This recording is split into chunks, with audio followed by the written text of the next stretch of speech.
آگے اللہ فرماتے ہیں الذی بارکنا حولہ، اس مسجد اقصی جس کے ارد گرد ہم نے برکتیں رکھی ہیں۔ ارد گرد چونکہ سرزمین شام ہے تو اس میں اللہ نے برکتیں رکھی، دنیاوی برکتیں بھی رکھی ہیں اور روحانی برکتیں بھی۔ روحانی برکتیں یہ ہیں کہ جتنے پیغمبر اس سرزمین میں آئے کسی دوسری زمین میں نہیں آئے، اور جتنے پیغمبروں کی وہاں قبریں ہیں سرزمین شام میں اور بیت المقدس میں، اتنی قبریں پیغمبروں کی کہیں نہیں ہیں، کسی اور جگہ پہ اتنی قبریں نہیں ہیں۔ اور دنیاوی برکتیں کیا ہیں کہ وہاں کی پیداوار، وہاں کی ہوا وہ بہت صحت کے لیے مفید ہے۔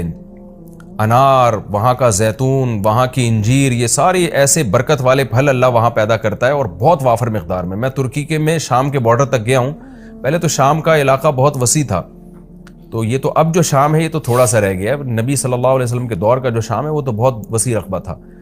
تو وہ ترکی کے بارڈر پہ جب آپ جاتے ہیں اور شام کی سرزمین ملتی ہے تو آپ کو اندازہ ہوتا ہے وہاں کی ہوا میں ایک خاص قسم کی ایک محسوس ہوتا ہے انسان کو اپنی صحت، اور ایک خاص قسم کی خوشبو محسوس ہوتی ہے۔ اور زیتون بہت کثرت سے پیدا ہوتا ہے، انجیر بہت کثرت سے پیدا ہوتا ہے، انار بہت کثرت سے پیدا ہوتا ہے۔ وہاں کے لوگوں کی صحتیں، ان کے چہروں کی فریشنس وہ صاف بتا رہی ہوتی ہے کہ اللہ نے زمین میں جسمانی برکتیں بھی بہت زیادہ رکھی ہیں۔ اور علماء نے لکھا ہے کہ اللہ نے جب یہ بتایا نا کہ مسجد اقصی کے ارد گرد برکتیں، تو اس سے خود بخود یہ ثابت ہوتا ہے کہ جس مسجد کے مبارک ہونے کی وجہ سے اس کے ارد گرد اتنی برکتیں ہیں تو خود اس مسجد میں کتنی برکتیں ہوں گی۔ تو وہ مسجد بہت زیادہ برکت والی ہے۔ تبھی حدیث میں آتا ہے کہ جو مسجد حرام میں نماز پڑھتا ہے اسے 1,00,000 نمازوں کا ثواب ملتا ہے، اور جو مسجد اقصی اور مسجد نبوی میں نماز پڑھتا ہے اسے 1,000، اور بعض روایات میں آتا ہے مسجد اقصی میں 50,000 اور مسجد نبوی میں 1,000۔ اور یہ بھی رسول اللہ صلی اللہ علیہ وسلم کی صحیح حدیث ہے، لا تشد الرحال الا الى 3 مساجد، کہ سفر کیا جائے گا صرف 3 مسجدوں کی طرف۔ کیا مطلب؟ وہ سفر جو بنیت عبادت ہو، بنیت عبادت یعنی 3 مسجدیں ایسی ہیں جن کی طرف سفر کر کے ان مسجدوں کی زیارت کرنا ہی عبادت ہے۔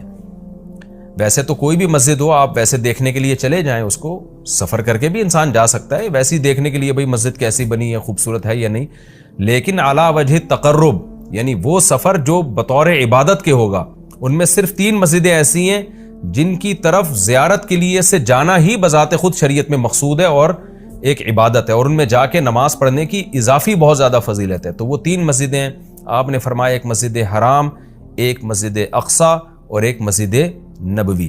تبھی مسلمان جب تک مسجد اقصی آزاد نہیں تھی تو مسلمان مسجد اقصی بھی سفر کر کے جایا کرتے تھے، مسجد حرام بھی، اور مسجد نبوی تک تو الحمدللہ اب بھی جاتے ہیں۔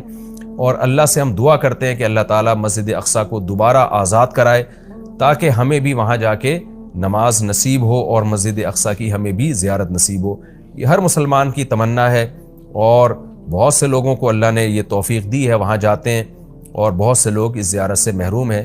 تو ہم یہ دعا کرتے ہیں کہ اللہ تعالیٰ وہ مبارک مسجد جس کی طرف اللہ اپنے حبیب صلی اللہ علیہ وسلم کو معجزاتی طور پر لے کر گیا، اور خاص طور پر ہمارے حبیب صلی اللہ علیہ وسلم کو وہاں نماز پڑھوائی گئی معجزاتی طور پر، تو اللہ ہمیں بھی اس مقدس سرزمین کی زیارت کی توفیق نصیب فرمائے اور ہمارے لیے آسان فرمائے۔ آگے اللہ فرماتے ہیں لِنُرِيَهُ مِنْ آیَاتِنَا، ہم نے یہ سفر اس لیے کرایا تاکہ ہم محمد صلی اللہ علیہ وسلم کو اپنی نشانیوں میں سے کچھ نشانیاں دکھائیں۔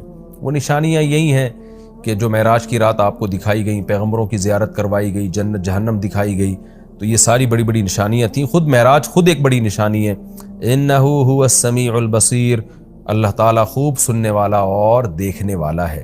یعنی انسان تو محتاج ہے کہ جب تک اسے سنایا نہ جائے وہ سن نہیں سکتا، دکھایا نہ جائے وہ دیکھ نہیں سکتا۔ تو پیغمبر صلی اللہ علیہ وسلم بھی خود سے نشانیاں نہیں دیکھ سکتے، اللہ نے دکھائیں، اللہ نے سنائی، لیکن اللہ وہ ذات ہے جو سمیع بھی ہے اور بصیر بھی، اسے وہ ہر وقت ہر چیز کو دیکھ بھی رہا ہے اور ہر وقت ہر چیز کو سن بھی رہا ہے۔ آگے اللہ تعالیٰ ارشاد فرماتے ہیں وَآتَيْنَا مُوسَى الْكِتَابَ، یہ پیغمبروں کا سلسلہ نیا نہیں ہے، پرانا ہے۔ ہم نے محمد صلی اللہ علیہ وسلم کو جیسے کتاب دی ہے اور محمد صلی اللہ علیہ وسلم کو نشانیاں دکھا رہے ہیں، تو آپ سے پہلے موسیٰ علیہ السلام کو بھی ہم کتاب دے چکے ہیں۔ اور بیت المقدس کا تذکرہ ہے نا، تو یہودی بیت المقدس پہ ہمیشہ سے دعویٰ کرتے رہے کہ بیت المقدس تو ہمارا ہے اور اس میں تو ہمارے پیغمبر مدفون ہیں۔ تو اس کا بھی اللہ جواب دے رہے ہیں کہ ہم نے اہل یہودیوں کو کتاب دی تھی، مگر انہوں نے کتاب کا حشر کیا، تو آگے پورے رکوع میں اسی کی تفصیل ہے کہ کس طرح انہوں نے خدا کی نافرمانی کی ہے، جس کے نتیجے میں اللہ نے ان سے یہ خلافت چھینی ہے اور بیت المقدس ان سے چھینا گیا ہے، تو اسی کا تذکرہ ہے۔ وَآتَيْنَا مُوسَى الْكِتَابَ، ہم نے موسیٰ کو کتاب دی، وَجَعَلْنَاهُ هُدًى، اور ہم نے ہدایت بنایا تھا اس کتاب کو، لِبَنِي اسرائیل، بنی اسرائیل کے لیے، اللہ تتخذوا من دونی وکیلا، اور ان سے کہا تھا میرے سوا کسی کو کارساز نہ بنانا، اللہ ہی سے دوستی لگانا، اللہ ہی کو اپنا وکیل یعنی کارساز سمجھنا کہ اللہ ہی تمہارے کام بنائے گا بگاڑے گا، لہذا اللہ ہی سے بنا کے رکھنا ہے۔ وکیل کہتے ہیں جو آپ کے کام بنانے والا ہوتا ہے۔ تو جب اللہ پہ اعتماد اور توکل کرو گے، اللہ ہی کو کارساز سمجھو گے، تو پھر ظاہر ہے اس کی اطاعت بھی کرو گے نا، مگر یہودیوں نے ایسا نہیں کیا۔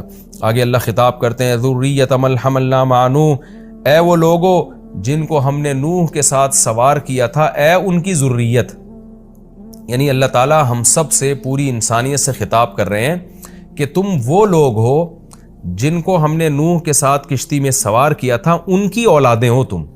نوح علیہ السلام کے ساتھ کشتی میں بہت سے لوگ سوار ہوئے تھے، ان میں نوح علیہ السلام کے 3 بیٹے بھی تھے، حام، سام اور یافس، جن کا نام بیان کیا جاتا ہے۔ تو باقی ساری نسل انسانیت کی انہی 3 بیٹوں سے چلی ہے۔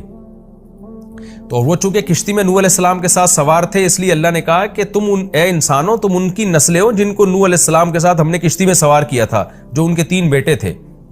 تو گویا اللہ کا بہت بڑا احسان ہے کہ تمہارے جو باپ دادے تھے نا، نوح علیہ السلام اور ان کے 3 بیٹے، وہ تو شکر گزار بندے تھے، جن کے شکر گزاری کی وجہ سے پوری انسانیت کو تباہ کر کے ہم نے چند لوگوں کو کشتی میں سوار کیا تھا، آگے تم انہی کی نسلیں ہو۔ اگر وہ شکر گزار نہ ہوتے تو تمہیں بھی زندگی اور حیات نہ ملتی، اس لیے آگے فرمایا انہ کان عبدا شکورا، نوح تو اللہ کے شکر گزار بندے تھے، تو تم انہی کی اولاد ہو جن کو ہم نے کشتی میں سوار کیا۔ تو گویا کشتی میں سوار کرنے والوں پر بھی ہم نے احسان کیا اور تم پر بھی ہم نے احسان کیا، کیونکہ اگر ان کو ہم کشتی میں سوار نہ کرتے اور طوفان میں غرق کر دیتے تو تم بھی پیدا نہ ہوتے۔ تو اللہ تعالی ہمیں ترغیب دے رہے ہیں کہ تمہارے باپ شکر گزار تھے، جن کی وجہ سے ان کو اور ان کے بیٹوں کو میں نے کشتی میں سوار کر کے بچایا، تو انہی کی وجہ سے میں نے تمہیں بھی بچایا۔ تو اے ان لوگوں کی ذریت، اے ان لوگوں کی نسلوں جن کو میں نے نوح کے ساتھ کشتی میں سوار کیا تھا، نوح شکر گزار آدمی تھے۔ تو کیا مطلب؟ تم بھی میری ان آیات کو غور سے سنو اور تم بھی شکر گزار بنو۔ تو آگے نیا مضمون شروع ہو رہا ہے، وَقَضَيْنَا إِلَىٰ بَنِي إِسْرَائِيلَ فِي الْكِتَابِ لَتُفْسِدُنَّ فِي الْأَرْضِ مَرَّتَيْنِ۔ اس میں نیا مضمون ہے کہ ہم نے بنی اسرائیل کو بتا دیا تھا کہ تم زمین میں فساد مچاؤ گے، تم ناشکری کرو گے، جس کی وجہ سے تم پر اللہ کے عذاب آئیں گے۔